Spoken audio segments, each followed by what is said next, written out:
Thank you. Thank you for having me here. It's always exciting to be in Ukraine. Although, you know, as he said, I'm from California, and I don't know how you live with this weather. You guys should be really promoting global warming, I assume, because then maybe you'll get some decent weather here in Kiev. I'm here to give you some bad news. The bad news is this. The rest of the world out there, the West, America, which I know that many of you look up to, that many of you aspire to be like, the West and America are dying. They're being strangled and killed by Leviathan, by the state, by statism. Freedom is slowly disappearing in much of those countries that have always been a shining city on the hill for many people in Eastern Europe, in Asia, in other places around the world. There is a slow, creeping death occurring in the West. For you guys, the bad news is, not only is there no way to look up to that is disappearing, and Tom talked about the American elections earlier, and I agree with him completely. Never have we had such an evil choice as we have this election. Never have we had such horrible candidates as we have this election. And the scary thing about it is, it could get worse. It could get worse. And whoever wins this is going to make America less free. So not only do you don't have somewhere to look up to model yourself after, to try to aspire to be, but you also don't have anywhere to run away from, too, right? You might want to escape Ukraine and go to America. Well, America's on the way to becoming Ukraine. And I agree with Tom as well about the ideas of little libertarian whatever, right? That is not the future. We're not going to be living on little floating islands in international water. Part of the reason for that is that the states that have big ships and big weapons and big bombs are not going to allow you to have an island of freedom in the middle of nowhere. Just imagine you start a bank on this island and you want to have true privacy on this bank. Immediately you're going to be accused of what? Money laundering, drug smuggling, all kinds of stuff, and the American Navy is going to show up and shut you down. It's pretty depressing. I should get off now before it gets worse, right? Indeed, I think that the one hope that we have, and the one hope you have, is you. When I look at the world today, I see more excitement about liberty, more excitement about freedom, more excitement about capitalism, more excitement about shrinking the state and bringing freedom in places like Ukraine, in places in Eastern Europe, in places in Latin America than I do in the West. In the West, we're fat, rich, lazy, and complacent. So I'm here to try to convince you to stay, in a sense, and to fight.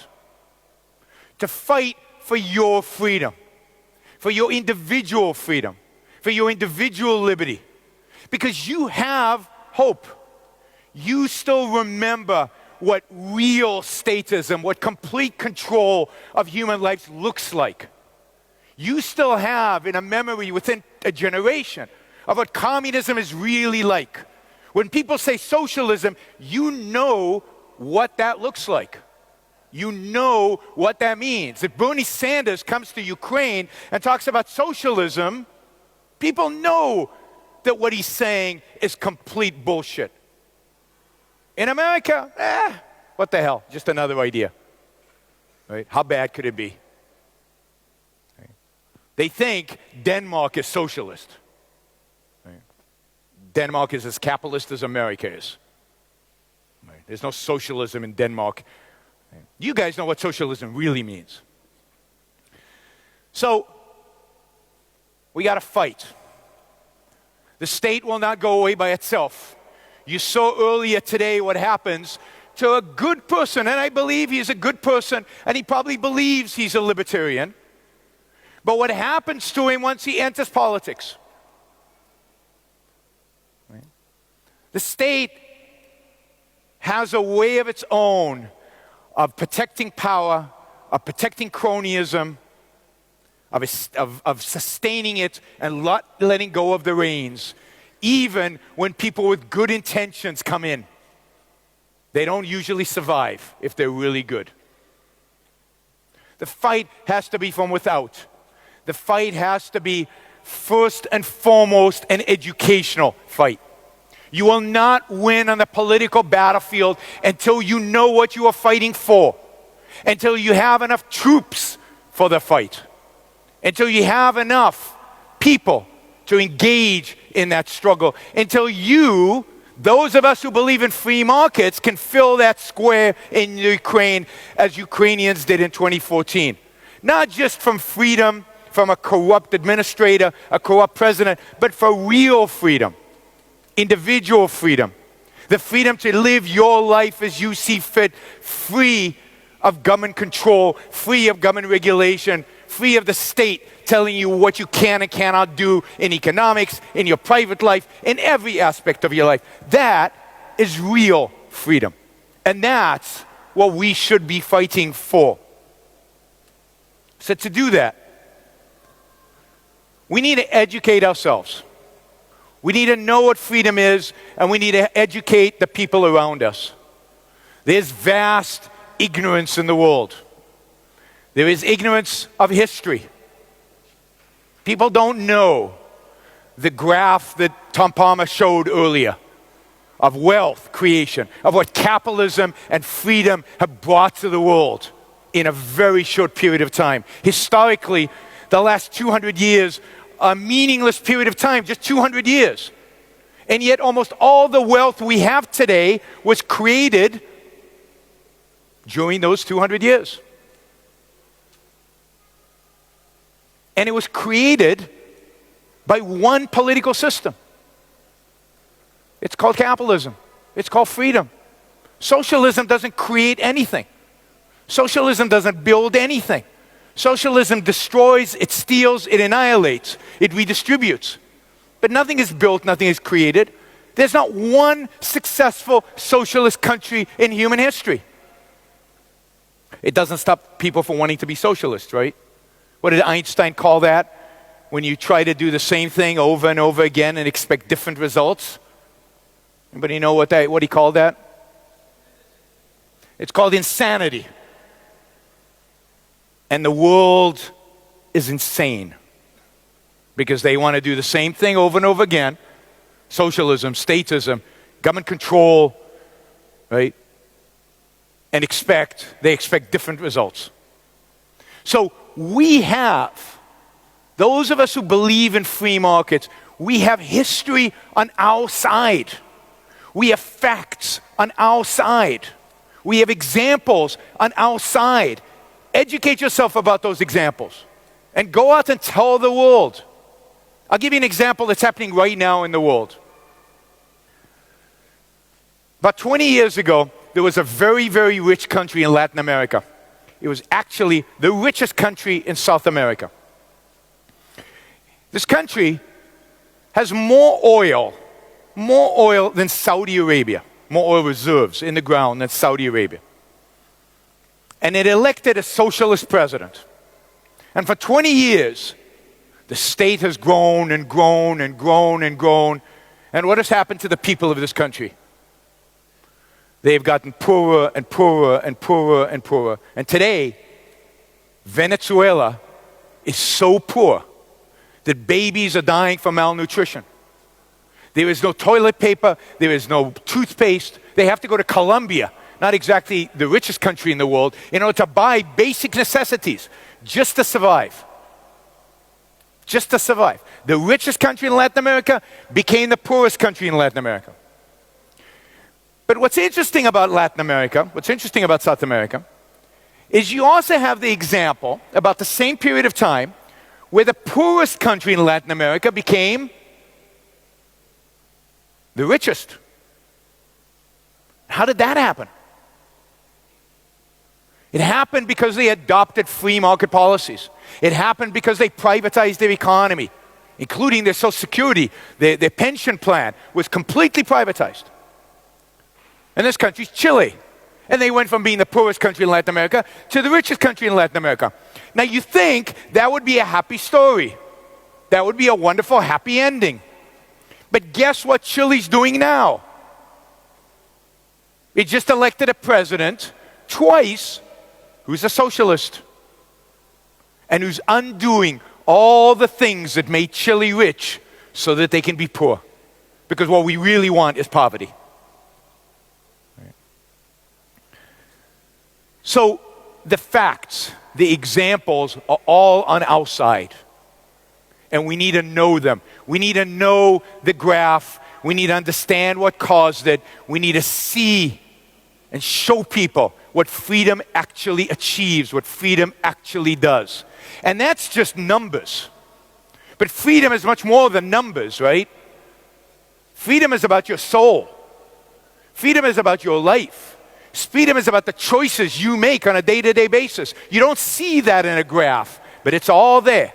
The kind of choices we have, the kind of lives we have in a relatively rich, free country as compared to the choices you had just 20, 30 years ago.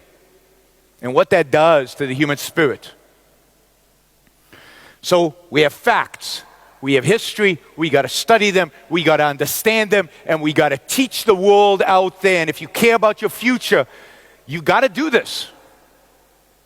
You got to embrace learning, and you got to embrace advocacy. Go out there and get the word out, because it's your lives that depend on it. Second, we've got to understand why freedom works. We've got to understand the foundations for freedom. Economic foundations. You've got to understand the economic foundations. You've got to understand in basic terms why it happens, why a market works. Right? And markets work. They work amazingly well. And we've got to be able to defend markets. And we've got to be able to defend the way they work. So you've got to understand the basics of economics, the basic principles of economics. You don't have to become an economics PhD, but the basic ideas. If you're going to fight for liberty, if you're going to fight for freedom, you got to understand those basic fundamentals. To dismantle this ridiculous idea that the state knows how to use farmland better than you do, if it's yours. That the state has any interest economically in what is your stuff. Central planning has always failed. Central planning cannot work. It cannot work. And again, you should read Hayek, you should read Mises, you should read the great economists that have explained this in great detail. And third, you need to understand the philosophical foundations of freedom. We've got to understand the basic assumptions behind the idea of freedom. And this is where Ayn Rand is so important. This is where Ayn Rand, I think, supplies us with fantastic ammunition to defend the principles of freedom, the principles of free markets, of capitalism, of individual freedom, more than any other thinker. So I encourage you, you've got out there in Ukrainian, you've got copies of Atlas Shrugged and The Fountainhead. Read those books. There's some essays on the table in the back by Ayn Rand, which I would highly recommend. Read those. It's really important for us to understand what the foundations of liberty really rest on. And the foundations of liberty rest on the idea that your life, each one of your lives, belongs to you. Your life is yours. It doesn't belong to Ukraine. It doesn't belong to the state. It doesn't belong to your neighbor. It doesn't belong to your family. It belongs to you. You do not have obligations to the state. You do not have obligations to your neighbor. You do not have obligations to your family unless you choose those obligations. You are the unit of moral and political measurement. You as an individual are what are important. When, I listen to the land reform panel because I'm interested in kind of these reforms, and I'm interested in the perspectives. But the guy who was sitting here was basically talking about the fact that you are just subjects of the Ukrainian state. You are just pieces to be moved by the statist, by Ukraine, as if Ukraine has some kind of mystical meaning. Ukraine is the sum of you as individuals. Your life is yours. Everything starts with that fact. That is the basic assumption behind the founding of the United States of America in 1776. The basic assumption, the thing that makes America special, or at least that made America special, is the idea that for the first time in history, the individual's life was an end in itself. The individual's life was their own end. So you, as an individual, have a right to your own life. You have a right to pursue the values necessary for you to live a successful life, the values you believe are necessary.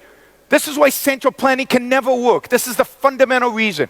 Who knows what's good for you? Only you do.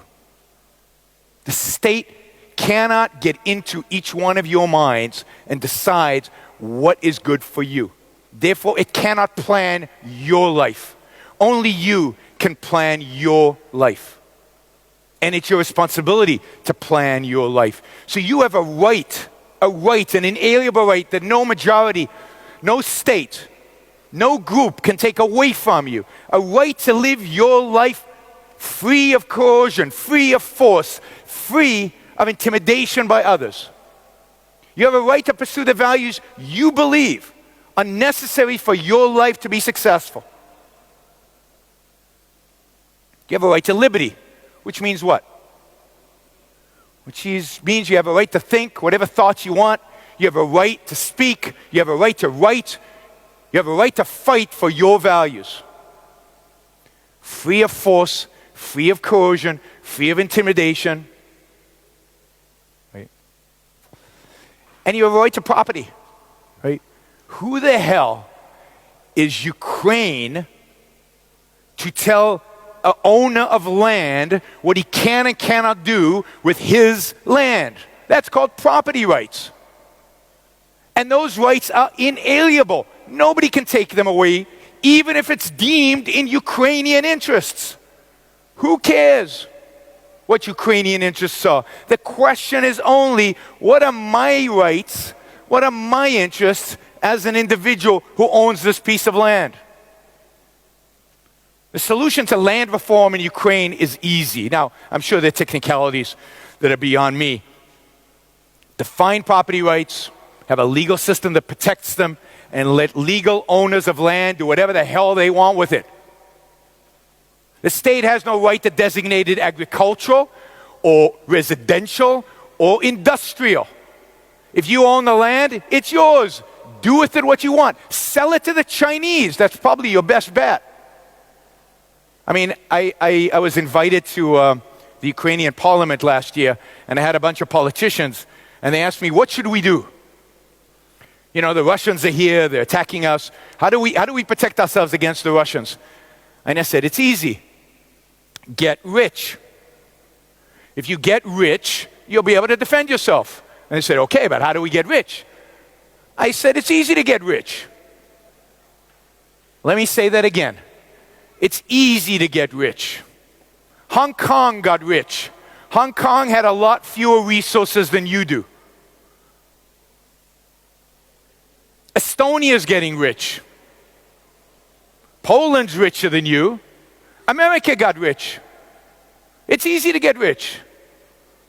Establish property rights and get out of the way. That's all you have to do. Establish property rights and get out of the way. You need a police, you need a justice system, and you need a military. But other than that, government has no role. Has no role. If you do those things, if you establish property rights, get out of the way, establish the rule of law, you will get rich very quickly.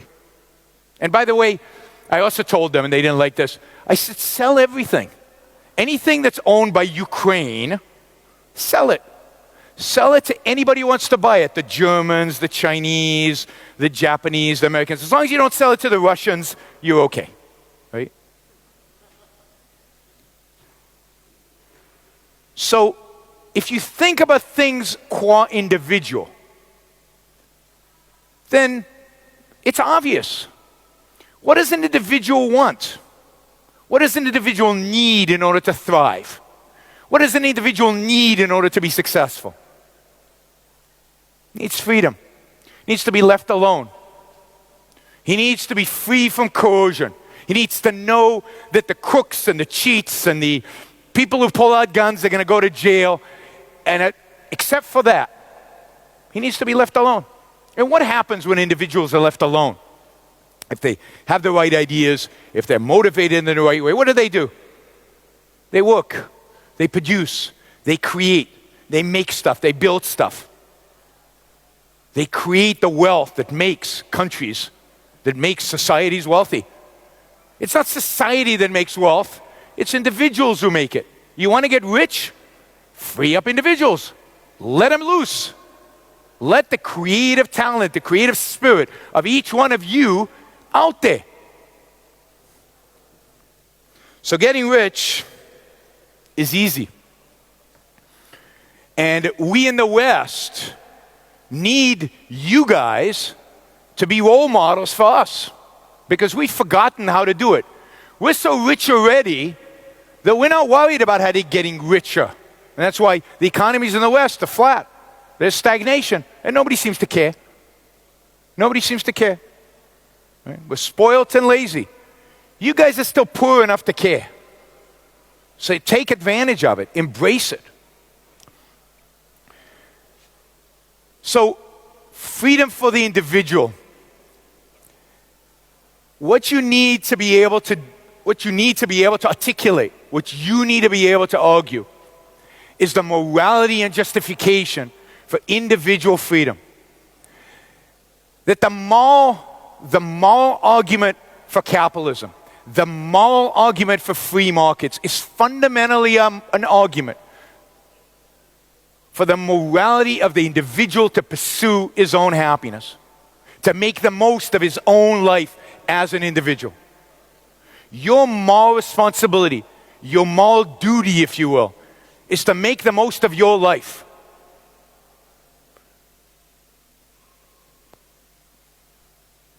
And get them out of the way so you can do it. Get them out of the way so you can make the most of what you have, of your talents, your abilities, your propensities. So, to fight Leviathan, we need to know stuff. We need to educate ourselves. We need to study. We need to know the basic philosophical case for liberty. We need to know the basic economic case for liberty. And we need to know the historical case for liberty. Luckily, they're all consistent. They all tell the same story. And I agree with Tom. Not everybody needs to know this. Not everybody's going to be a philosopher. Not everybody's going to be an economist. But the people who are going to make the change, the people who are going to bring about the revolution, the people who are going to bring us a free world have to know this stuff. You have to be a little bit of a philosopher, a little bit of an economist, and a little bit of an historian. There is no other option. There's nobody else to do it. You are it. You are the future. You are the revolution. So get busy studying. So that's the first thing you need to do. Second is you got to speak. You got to be active. You got to engage with ideas. You got to let people know that there is an alternative. You can't stay silent. The world will not change if those of us who believe in these ideas do not speak up, do not write.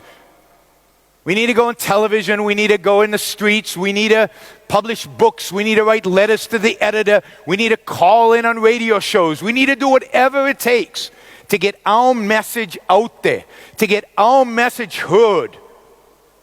Because all of history is shaped by minorities. All of history is shaped by minorities, intellectual minorities. The communists were never a majority.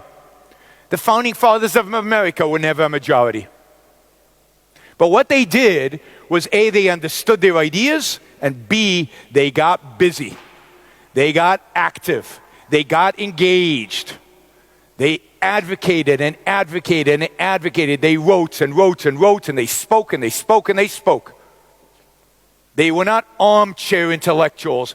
They were intellectuals who were fighting for a cause. And what's a more noble cause than freedom? So study, speak. And finally, and I know most of you are students, but there has to be a businessman or two here in the room. I'm going to give a pitch for the free market organizations in Ukraine. You got to support the people who are doing the fighting. You got to help them out. You got to write them a check. I'm going to do some fundraising, right? Students for Liberty does a great job. European Students for Liberty here does a great job. They're free market organizations here. You got to get engaged in the battle. And engaged in the battle also means writing checks. Also means giving moral support. Right? So, study, speak, support. There's a lot of energy, I feel, maybe I'm wrong, but I feel there's a lot of energy among Ukrainian young people who want freedom, who want liberty. You want to maximize the effectiveness of that energy, and you want it to grow. You can make a difference. Groups that are much smaller than us have changed the world. Groups with much worse ideas than us have changed the world. We have facts, we have economics, we have history, and we have philosophy behind us. And best of all, we have the noblest idea in human history, the right of the individual to his own life, and the creation of a political system whose only job is to protect that life. We have that on our side. So we're going to win. And maybe we start here in Ukraine. So go out there and fight. Thank you.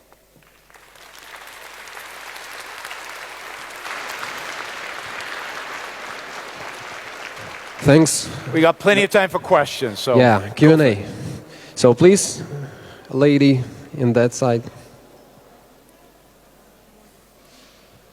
Hello, thank you for your idea, and I have spotted a slight contradiction in your speech, but sure. Correct me if I'm wrong. So you were saying that the free market, let's assume that's US, and then you're saying that... Let's assume what? It's US, it's America, no? No, US is not a free market. How would you call US then? So... What is the free market then? Okay, so let me answer. All economies in the world today, or most economies in the world today, with maybe an exception or two, are mixed economies. They're a mixture of some freedom and some state.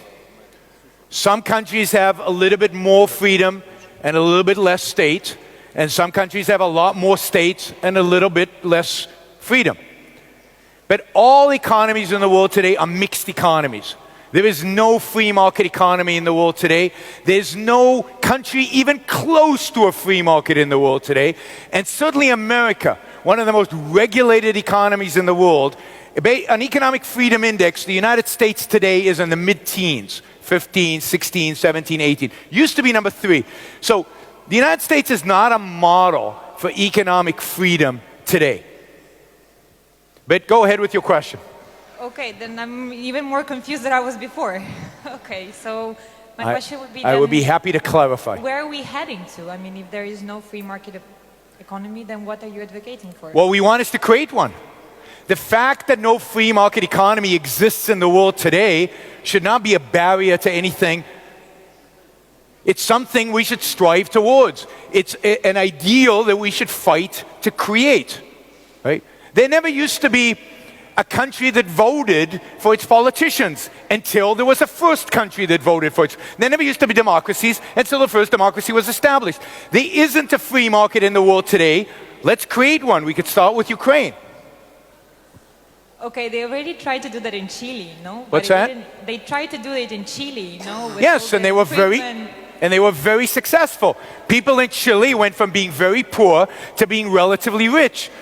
They didn't finish the job. They should have done a lot more, and they should have made it even more free market. The problem in Chile, as is the problem in all Western countries, and I think here as well, is that they got the economic case for liberty, and they even got the historical case for liberty. What in Chile they don't have, and what you guys don't have, and what America doesn't have, is the philosophical moral case for freedom. So when they got rich in Chile, they got lazy, and they felt guilty for their success, and they started undoing what they had done. But in the process of privatization in Chile, I'm not sure that Chileans who became, rich, and then the gap between poor and rich were extremely big. So I don't know. Anyway, my question was, you were saying that there is no successful socialist country. Yes. I mean, not in a pure sense, but we have China and Singapore, and China is showing one of the best economic growths in the world. So how would that fall into So that's a good question. But let me first say about Chile that the gap between the rich and the poor is big. Good. Let me say this again. Inequality is a good thing. Why? Because if you look around the room, all of us are different. We have different skills, we have different talents, we have different abilities. When are we the same? When, if we take a bunch of people who are very different, does the results become the same? When we're controlled, when we're unfree. When you let us free, what's going to happen? You'll become an engineer, and you'll become an entrepreneur, and you'll become a teacher. And the entrepreneur will probably make more money than the teacher, and I forget what you were, an engineer is going to become rich, and you're going to have gaps. Cool. Freedom results in inequality. That's a beautiful thing. We're different. The world would be horrible if we were all the same. So I love gaps. I love inequality. I think it's terrific. I think countries that have a lot of inequality, typically, it's a sign that they are free countries. You know what inequality was like 300 years ago? How many people were poor 300 years ago? Almost everybody, 98%. You know what the Gini coefficients are the way to measure inequality? There was almost no inequality 300 years ago because everybody was poor. There were a few aristocrats up here, but they didn't really count because there were few of them. Everybody's poor. And they go along and everybody's poor, and then suddenly this happens. Everybody becomes rich, but these guys become much richer. Who cares? But it's more than who cares. The guys became much richer by doing what? How do you become rich? Goes back to my question earlier. How do you become rich? By producing stuff that everybody wants. Why do they want it? Because it makes them richer. I'll give you an example and then I'll answer your question.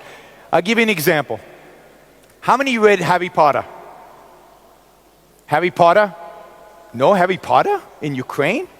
You can raise your hand. How many of you read Harry Potter? I read Harry Potter. I loved Harry Potter. J.K. Rowling, the author of Harry Potter, is a billionaire. She used to be a welfare. Now she's a billionaire. Oh my God. Income inequality grew. This is horrible. Because, you know, I read Harry Potter. I have 2 sons. And every copy of Harry Potter books, I had to buy 2 copies because they both wanted to read it, right? And then I also bought it on audio so I could listen to it. And then I went to every movie. So I spent, by my calculation, about $1,000 on Harry Potter. I got poorer by $1,000 and J.K. Rowling became a billionaire. That's not fair. Really?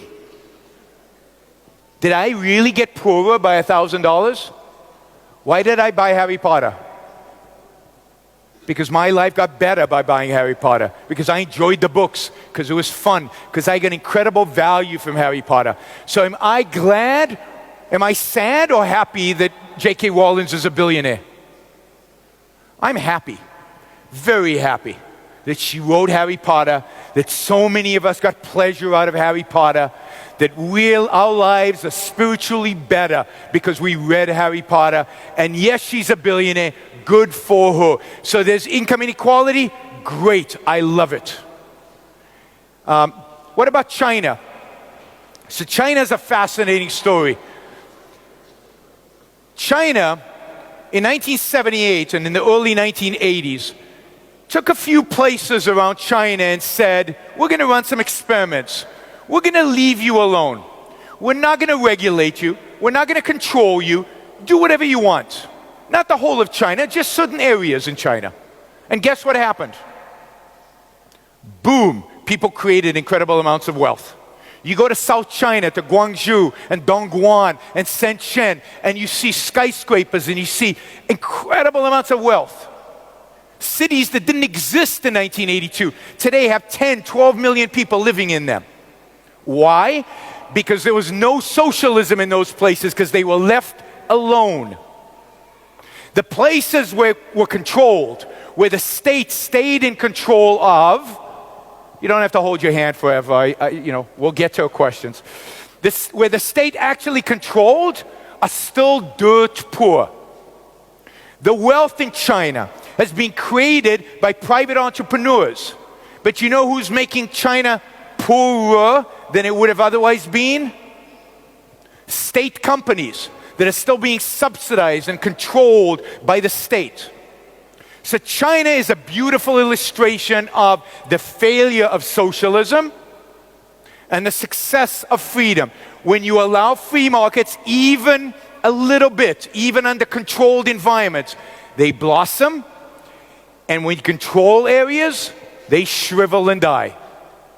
And of course, the biggest experiment of socialism was China under Mao, where 60 million people died of starvation. Socialism is a recipe for death and starvation, nothing more. Singapore is not socialist. Singapore, by the Economic Freedom Index, is the number 2 freest country on the planet. Number 1 is Hong Kong. Number 2 is Singapore. Number 3, by the way, is New Zealand. So if you're going to escape anywhere, I would go to New Zealand. It's a beautiful place. So Singapore is a capitalist. Now, it's controlled, but what do they control? Not the economy. They control whether you chew gum in the streets. They control, there's no free speech. So that's bad. Economics is only one aspect of life, right? We want freedom. We want freedom, social freedom. We want personal freedom. And we want economic freedom. We want all kinds of, all freedoms for the individual. Singapore has one mixture. China has another mixture.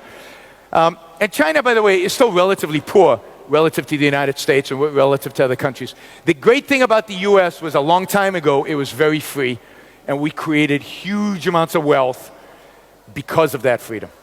Okay, that was a very long answer. Thank you. Next question, please. Hello, my name is Alex, and I've been itching to ask you this question. So, I can tell. You've been... We've heard the main message is that the capitalism is good, socialism is bad. And when we say the country is rich, would you agree that it means that the middle class, it has strong middle class? No, I don't believe that. Well, okay. I don't think in terms of classes. I don't think in terms of... But let me remind you that in the 60s and the 50s, the US used elements of socialism to redistribute the wealth, to tax the rich by 90%, so that people could have affordable houses in 2 years, pay mortgage which is affordable. So my question is, don't you think that both capitalism can go awry and wrong, and socialism can go wrong when they lose the morale? when they lose the ground under their feet and go extreme ways. Okay. So extreme capitalism and extreme socialism are bad, and what we need is some kind of balance. That was my question. No. Socialism is poison. Even a little bit of it kills you slowly. Even a little bit. Now, I would expect that question in the United States, and I get it all the time, not in Ukraine, because the answer is technical and it relates to American history. But the fact is, the 1950s and 60s were not some utopia in America. Nobody actually paid 90% income tax. The effective rate was much lower because there were so many loopholes that nobody paid that tax. It's a mythology. But beyond that, while the economy grew relatively fast in the 60s after JFK cut taxes, that growth, because of the socialist elements in the American economy, led to the inflation and the stagnation of the 1970s, which destroyed much of American prosperity. People don't remember how bad things were in the 1970s. And the United States was only revived economically when Ronald Reagan became president and did a little bit, he didn't do a lot, unfortunately, just did a little bit of deregulation and cutting taxes, and the economy took off. But look, the United States hasn't been a free market since 1913. And even then, it was only 90% free or 95% free. It wasn't all the way. No. Capitalism, to the extent that it is tried, works, but more than that. Socialism is morally offensive, morally evil, because socialism at its basic assumption says you as an individual belong to the state, belong to the collective, belong to the proletarian, fill in the blank, but you don't belong to you. That idea of collectivism, that idea of ownership of an external group on your life is wrong. It is evil. Capitalism is moral because it is the only system that recognizes your sovereignty over yourself. It's the only system that recognizes that you belong to you, that your life is yours to live as you see fit, pursuing the rational values that you need in order to be successful. So you can't have a little bit of evil. This is why we should strive for capitalism, not a mixture. Mixtures, this is what Europe has, and they have no economic growth, and they're dying. They're literally dying. They're getting old. There's no future in a mixed economy. Thank you. Can we have the gentleman? Не, сюда ближе. Сюда. Okay, thanks. In the current presidential election in the United States, which economic program you support more, Hillary Clinton or Donald Trump? For example, Hillary is for free trade, but he says that United States needs taxation. So let me answer the question, right? So that question is like asking me, what would you rather die of? Cancer or heart disease?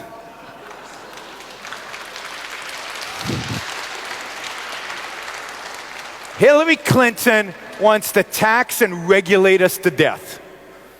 Donald Trump wants to isolate us from trade and build walls to death, right? It doesn't matter. And by the way, I don't trust him on taxes, and I don't trust him on regulations. Right? So I don't even trust what he says, so-called good stuff that he wants. Both are statists. Both believe in the state. Donald Trump has not said a word about government spending, about reducing entitlement, about privatizing entitlements, nothing, right? I don't believe he would move us any closer to free markets than she would. They would just do it differently, right? And by the way, I can't think of a more suicidal thing to do than raise tariffs, particularly in the context of the United States. The last president of the United States who was a businessman and who raised tariffs was Hoover. And raising tariffs spun the entire world into a Great Depression. So, beware.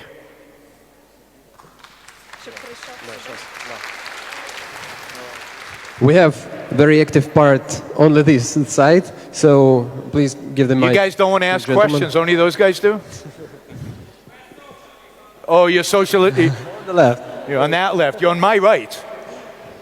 Although nobody's on my right, yeah. Okay, thank you for your presentation. And I would like to ask a question. I think that the most dangerous enemy of ideas of liberty is not state, but the ideas that lay behind them. Yes. I mean leftist ideas or cultural Marxism. Yes. And we have a very weird situation when in America, in the most successful example of economic growth and political growth, we have a situation when a huge part of students of academic society support such leftist ideas. They support Bernie Sanders, for example. Yeah. And how can this situation occur? I don't understand. How can this situation what? Happen? Happen in America, yes. Yeah. So, I agree with you. The battle ultimately is a battle of ideas. It's not about the state, it's about the ideas that make the state possible. But it's more fundamental than the ideas of Marxism. Marxism is one application of something much deeper. I mean all leftist ideas. No, but it's not left or right, because the deeper ideas are held on the right as well as they are on the left. The fundamental ideological challenge that we face is between collectivism and individualism. It is between reason and mysticism. In epistemology, reason and mysticism. In politics, collectivism and individualism. In ethics, it's what should you live for, yourself or others? And then fill in the blank who the others are. Those are the fundamental ideas. We can then fill in fascism, socialism, Marxism. They all fit on the side of collectivism, mysticism, and living for others. The problem in America, and this is, unfortunately this is going to be a long answer, but the problem in America is that the founding fathers got the politics right. They got the idea of individualism right. They rejected collectivism. They rejected statism, and they stood by the individual. But there has never been a philosophical defense since the Enlightenment, since the 18th century, of reason and of moral individualism, of egoism. And until we have that defense, we will continue to lose. If you believe that morally you owe an obligation as a primary to others, statism will always win. If you believe in epistemology, I'm getting technical, right? That mysticism is the way we know the world. It's all about intuition. It's all about revelation. We will always lose. Why? Because if mysticism is the way to truth, then how many of you commune with the spirits? We don't. We need an expert. We need a philosopher king. We need a pope. We need some spiritual leader to guide us. We need to be told how to live. That's what religion has always done. Told us how to live, because we don't know for ourselves. What reason has done is liberated the individual to decide for himself what is good for him, without the need of authority. So what we need is to liberate ourselves from mysticism, liberate ourselves from otherism, the idea that our purpose in life is to live for others, and rid ourselves of collectivism. And in my view, and I'm biased, in my view, but I'm also right, in my view, the only thinker that has taken these ideas on head-on and straightforward and provided an alternative answer is Ayn Rand. And that's why I encourage you to read Ayn Rand. And you see, from the founding fathers, until Ayn Rand, there were no philosophers. The American philosophers were terrible. People like James Dewey and others were awful. They were statists, they were collectivists, and they were not individualistic. There was no foundation laid for the ideas of liberty. And this is why it hasn't only failed in America over time. Now remember, it lasted 200 years, so the founders did a pretty good job, right? But it's failing all over the West, because we don't have the philosophical defense of capitalism. That's what we need. That's what Ayn Rand has provided. Let's study it, embrace it, and go out there and fight. Thank you. Окей, якщо хтось хоче запитати українською, будь If somebody wants to ask you a question in Ukrainian, please do. We do have a translation.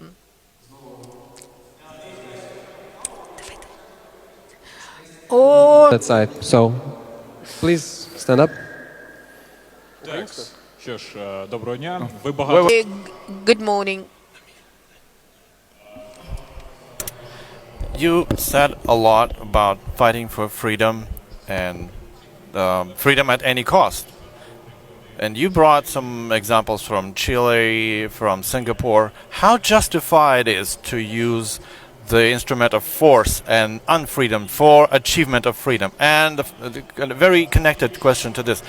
How much time do you think Ukraine will survive without using the traditional democratic methods of free market before it will sink into the maw of socialism populism, which we're on the way to? It's a great question.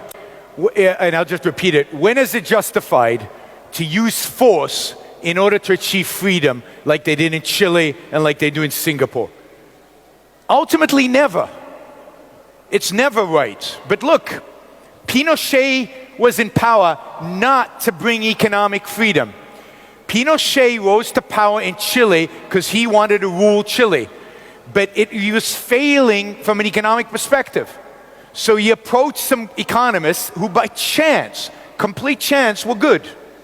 And he implemented some good strategies and it worked, right? But it's never right to say, you know, Ludwig von Mises, in my view, the greatest economist ever. Ludwig von Mises was once asked, what would be the first thing you would do if you were dictator of the world? You were the top guy, you could do anything. What would be the first thing you would do? And you know what his answer was? Resign. Because you cannot bring freedom by force. It's not right, and it doesn't last, as maybe Chile is a good example of it. The second question, how long does Ukraine have before it succumbs to socialism or populism or something else? I don't know. I don't know enough about your economy. I don't know enough about your country to be able to give you a timeline. I don't know how long America is going to survive, never mind how long Ukraine is going to survive. So time, specifying timelines, is not a good policy. It's very dangerous. But let me make this one point about populism. I again agree with Tom Palmer. I'm agreeing too much with Tom. I'm going to have to check my premises. Socialism, in many respects, is dead. In many respects, socialism is no longer the enemy because socialism is being discredited. It doesn't work anywhere. Nobody likes socialism except in the United States because they're too ignorant to know how bad socialism is. What's really dangerous are two phenomena: populism and cronyism. And both disguise themselves as if they're pro-capitalist. It's like Donald Trump, I'm a businessman, so I'm pro-markets. No, the fact that he's a businessman doesn't give him any qualifications for anything other than to run a business, and I'm not sure how good he is at that even. But populism and cronyism are the real enemies that we have to watch for. You're not going to get a national, explicitly socialist movement in Ukraine. You're much more likely to get a nationalist, populist movement, or the continuation of what you have, which is corruption and cronyism. And those need to be fought, and you can only fight those with an alternative. And in our case, luckily, we have an alternative, which is freedom, property rights, individualism. So we have one question. Oh, this side. At least here, at last. Maxim Yali, PhD in political science. Are you asking in English or? Yeah, English. Oh, English, okay. Well, let me keep him. Thank you for your very emotional presentation. But nevertheless, the first question from the left side, we're not socialists, but anyway, how would you explain such a phenomenon that in Ukraine, since 1991 we're independent, free market, post-communist country, but still minus 35% GDP as it was in 1989. And the best progress in economy was exactly when President Kuchma was due to statistics and state-controlled and influence of state was done. Yeah. First point. Second point, actually, you are still a bit manipulating facts, concerning China. Particularly, there are a lot of companies which are in top 100 of the world, state-controlled, definitely. So maybe it's about the balance between state and free market. What you say, all economies are mixed. And the last one, financial crisis in US, was exactly happened in 2008 after Wall Street, was absolutely uncontrolled, free market, etc., etc. And that's what it led to. Okay, so let me start with what I know well, which is the 2008 financial crisis. Thank you for asking that. I'm a finance guy. I'm a PhD in finance. This is stuff I know. In 2007, well, let me backtrack. 3 industries failed in 2008. Banks, mortgages, real estate. Those are the 3 industries, right? These 3 industries are the most regulated, most controlled industries in the United States without any question. So it's not an accident those failed. Now you say Wall Street was the cowboys and Indians on Wall Street in 2007. That is insane. That is just not true. Wall Street is regulated, so regulated. You know how many government officials go to work at JP Morgan every single day? Government officials. At the bank, in 2007, how many government officials went to work at JP Morgan every single day? Over 100. They were so controlled and regulated.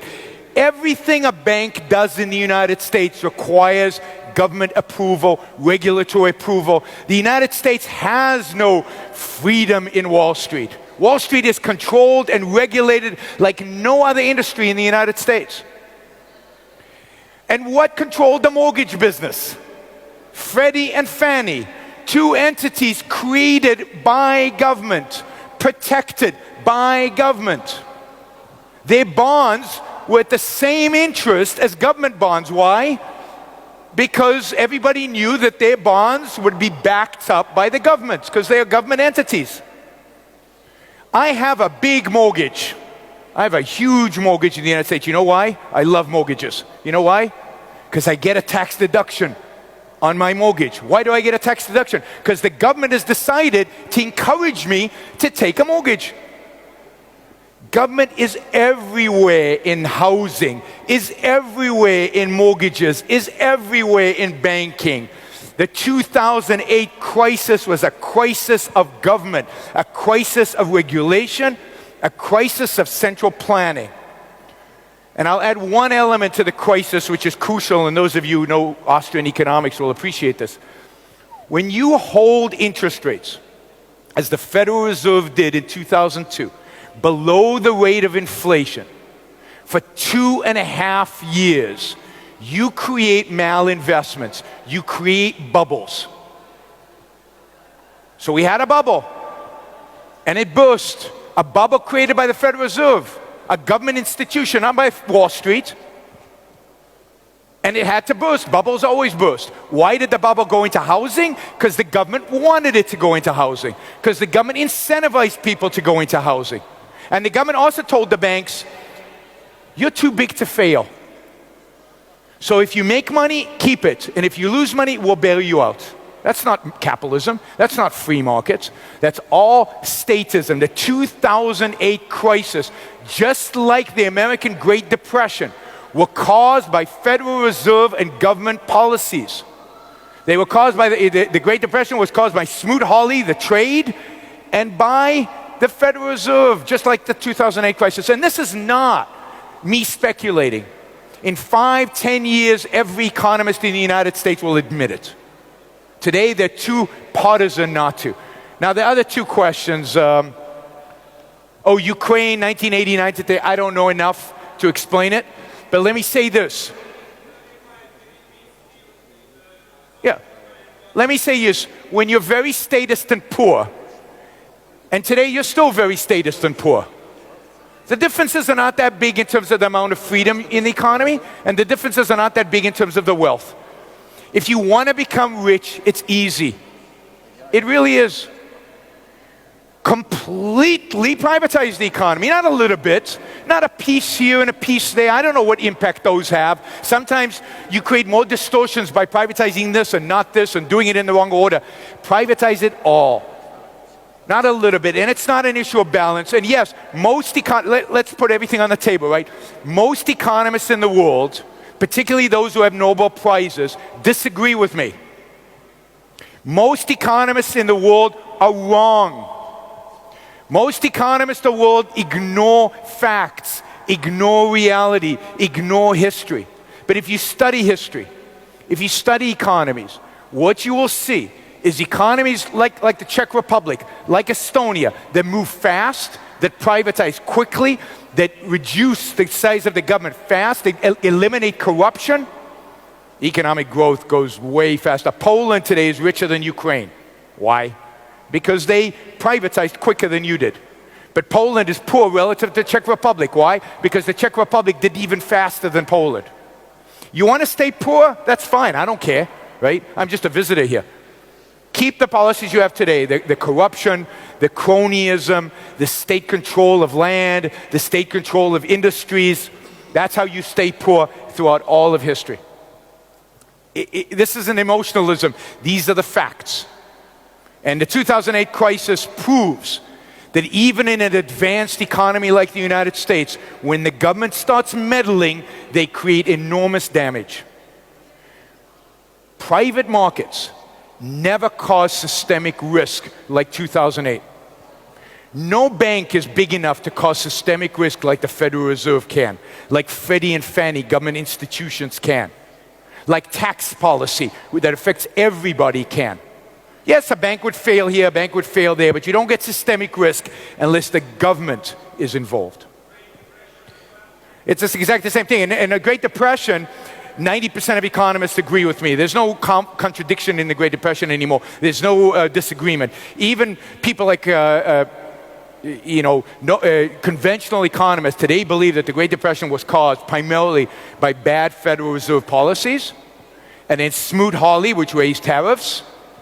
And if you look at FDR's policies, government spending, government involvement, the Great Depression was just as bad in 1937 as it was in 1933 when he took office. And indeed, World War II just made it even worse. People were poorer during World War II.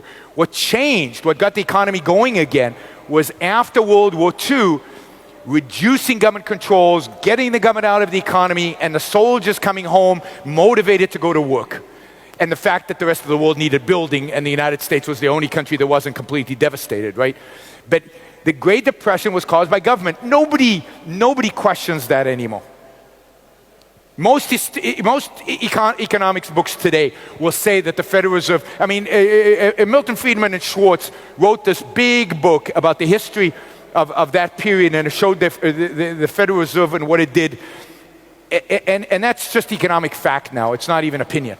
2008, it'll take some time for the consensus to build. But the Great Depression, I know in history classes they still teach, the market failed. There was no market failure. There was a small recession caused by the collapse of the stock market that turned into depression because of government policies. We have time for the last question. Okay. And I suggest to you to decide who will ask. Well, let's take that guy in the back there. Sorry, I had to choose somebody. Thank you. I have a question of immigration problem. Yes, right now Europe has to gain people from Syria, from other countries. Yes, but this makes a big problem for us for high-educated countries. And America chose the way to take a green card, 500,000 a year, if I'm not mistaken. What is the right way for our countries and for the world itself for the problem of immigration? Thank you. Wow, that's the last question, huh? For 15 minutes.